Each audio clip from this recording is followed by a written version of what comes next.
So everybody, welcome to the Digital Concert Hall and welcome to an interview with Helmut Lachenmann. Thank you very much for being here with us, Helmut. Helmut, for such a long time, you've been a researcher of sound. You called yourself once someone who works in a laboratory, and yet on the other hand, you talk about sound as having a story, as having an aura, a magic. Why have you gone into this sound world, and can you tell us exactly a little bit more about how you've gone into the sound world? Well, all the sounds we are living with of our incredible great tradition, I love them, and they are totally full with expression, which is there before I write something. A guitar or a trombone sound is expressive before I write the note. So,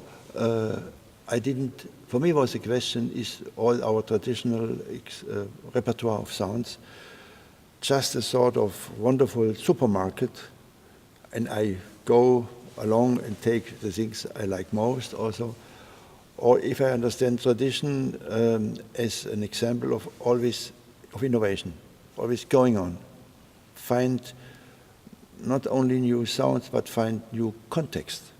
So.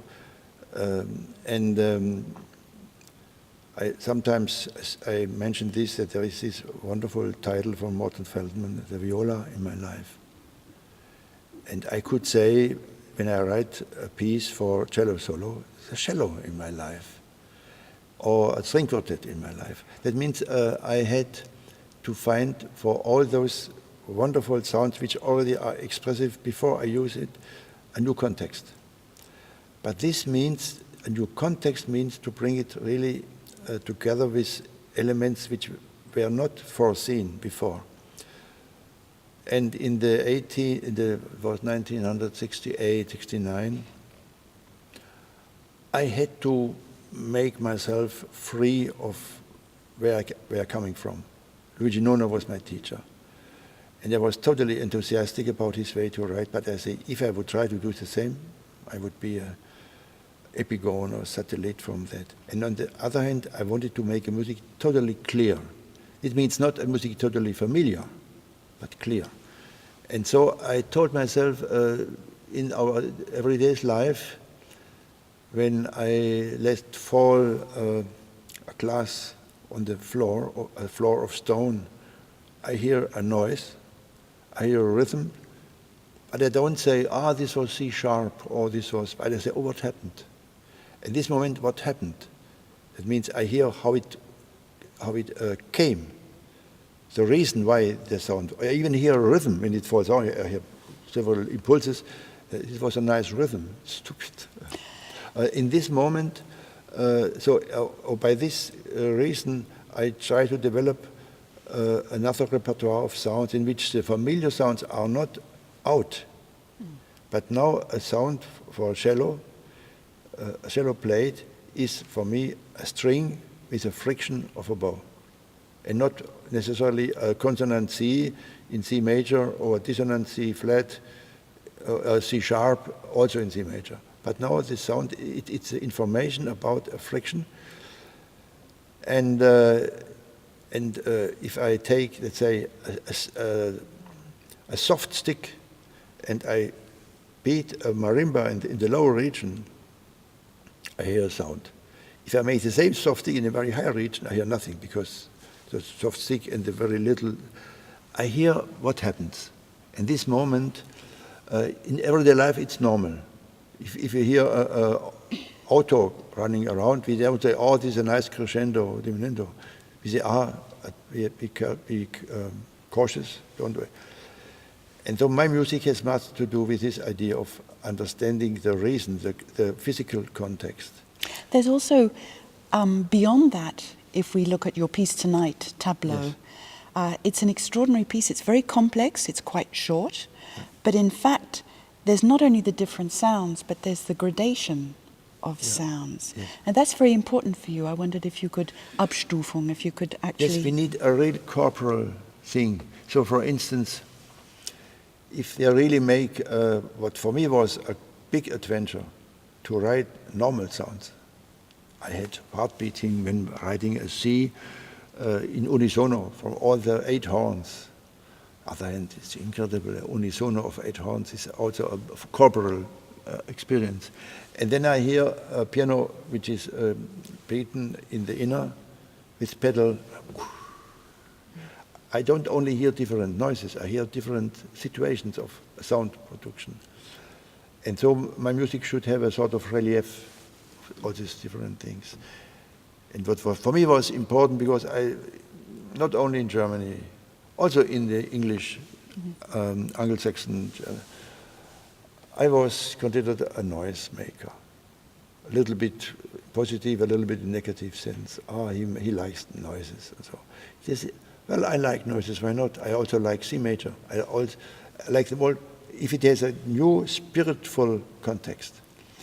And tableau is maybe not so representative because the so-called extended play techniques are not so much. But they are very intense, very clear. There is, for instance, there is a moment in which the whole strings play on the bridge without any. I say to them, listen, it's so wonderful. It's a magic situation. You should like it. I said, well, this was in Harvard University, in Boston. There was an evening with Stringford. I said to the audience, try to like it. Yes. They laughed, yes. But it's really that we should open our horizon, and then we don't only hear consonant or melody or not melody, we hear now what is happening. This experience when I am walking on the sea and I hear the waves coming, it's just noise. It's so beautiful. If I'm running or going through a forest and hear the wood cracking under my shoes, it's beautiful. And I still go on and I say, well, maybe it's a little bit macabre to say thunderstorm. It's beautiful. And thunder is not angry. Thunder is electric energies which we use every day in our house, and they make an incredible noise. We feel nature is stronger than us. But this experience for me is a serene one. So all those noises, we should stop with our expectation of the old categories. And this is for a lot of people not so easy, because they don't come in a concert to open the horizon. They come in the concert to have a confirmation of their ideas of beauty and their ideas of expression. And then they say to me, but Mr. Lachenmann, this is not music. And they say, this is the best compliment you could give me. It's all full of music. I cannot go in any radio station, in any airport. Always there is music. And now there is an acoustic situation which is full with intensity, with spiritful. And now I am there totally concentrated on what is happening. And this means I shall open my soul. We had this wonderful performance of your piece, and then it's followed by Mahler. And so it's actually a context within a context, in fact. How does this feel for you? Oh, well, I have my complexes because, well, in this case, the Mahler piece is an incredible world. It's a really, as Mahler, he said, writing a symphony means to build a world. My piece is just a spot on my world. It is a short piece. It is it's a sort of, well, I like it. I love it even. Yeah. But it's a sort of study. Sort of study. But you know, there are a lot of studies which are artworks. There's all the Chopin etudes of studies, and there are great music. I wanted to make really music on my way, yes, a non-music, which is again music. And together with the music von Mahler, well, I should not speak about my little inhibitions to say, how can I present my music in that neighborhood? But I think Mahler, even for me now, I like much more my piece. And I hear a lot of things in the music of Mahler which I would not give my attention to. because the antennae in my piece are put in a certain way, and if I then go on and I hear the cello, horn, I realize much more intensive this incredible intensity and fineness, the incredible way Mahler wrote timbres. Sometimes we don't look or listen so exactly the timbres, because there are the melodies, and we like the melodies. So we don't, but we should see that there is a timpano who makes bum, bum, bum, bum, and then comes the bells, and they make the same thing. So I hear the bells are not more timpano. This way, to have another context, this in the Musikmaler is incredible, and sometimes it's not so looked at, because there are the harmonies, D major and D minor and all that things, and there are these da da da da da da da, all these motif things, which when things are instrumentation is just a sort of sound articulation. I think Mahler was one of the first in which, because you know Anton Webern was totally full with Mahler. And I would like, well, I'm happy my piece having here, but if I would play one of the Opus 10 of Webern, which is lasting not more than 6 minutes. Each piece has maybe 30 seconds or so. And then the Symphony of Mahler.